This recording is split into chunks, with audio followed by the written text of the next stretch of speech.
నమస్కారం, రుద్ర న్యూస్కు స్వాగతం.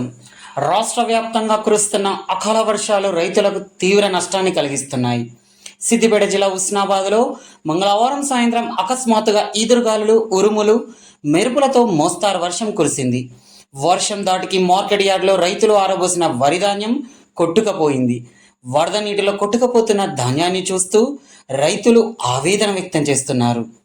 ఇప్పటికే ధాన్యం తెచ్చి 4 రోజులు గడిచిందని, మరో 4 రోజులు ఆరబెట్టి ధాన్యాన్ని అమ్ముకోవలసిన పరిస్థితి ఏర్పడిందన్నారు.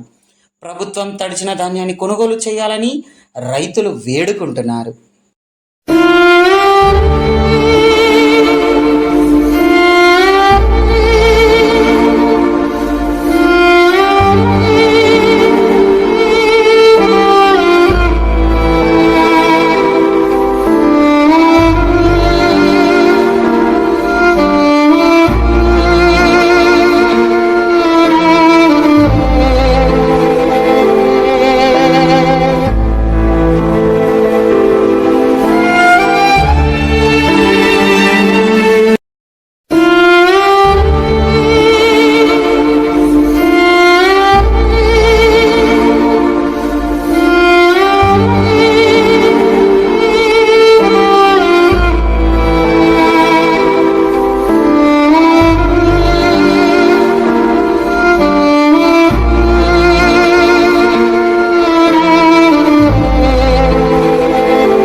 ఇది 30 గుంటలు 30 గుంటలు తెచ్చాము. 30 అది అయింది మొత్తం. నానే అక్కడ ఇక మళ్ళీ నేర్పమంటే మళ్ళీ మాకు మళ్ళీ 4 రోజులు నేర్పాలి.